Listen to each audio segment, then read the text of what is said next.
সূরা আল আ'লা পারা ৩০। বিসমিল্লাহির রহমানির রহিম। سبح اسم ربك الأعلى الذي خلق فسوى والذي قدر فهدى والذي أخرج المرعى فجعله غثاء أحوى বিসমিল্লাহির রহমানির রহিম। হে নবী, তোমার সুমহান রবের নামে তাসবিহ পাঠ করো, যিনি সৃষ্টি করেছেন এবং সমতা কায়েম করেছেন, যিনি তাকদীর গড়েছেন তারপর পথ দেখিয়েছেন, যিনি উদ্ভিদ উৎপন্ন করেছেন তারপর তাদেরকে কালো আবর্জনায় পরিণত করেছেন।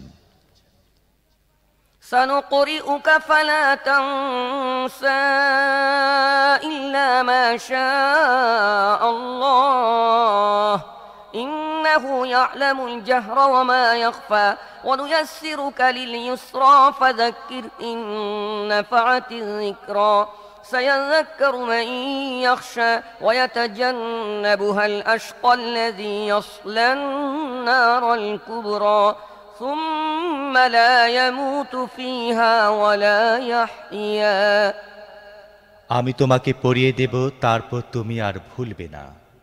তবে আল্লাহ যা চান তা ছাড়া, তিনি জানেন প্রকাশ্য এবং যা কিছু গোপন আছে তাও। আর আমি তোমাকে সহজ পথের সুযোগ সুবিধা দিচ্ছি, কাজেই তুমি উপদেশ দাও যদি উপদেশ উপকারী হয়। যে ভয় করে সে উপদেশ গ্রহণ করে নেবে, আর তার প্রতি অবহেলা করবে নিতান্তই দুর্ভাগাই। যে বৃহৎ আগুনে প্রবেশ করবে, তারপর সেখানে মরবেও না, বাঁচবেও না। قد أفلح من تزكى وذكر اسم ربه فصلى بل تؤثرون الحياة الدنيا والآخرة خير وأبقى إن هذا لفي الصحف الأولى صحف إبراهيم وموسى সে সফল কাম হয়েছে যে পবিত্রতা অবলম্বন করেছে এবং নিজের রবের নাম স্মরণ করেছে, তারপর নামাজ পড়েছে। কিন্তু তোমরা দুনিয়ার জীবনকে প্রাধান্য দিয়ে থাকো, অথচ আখিরাত উৎকৃষ্ট ও স্থায়ী।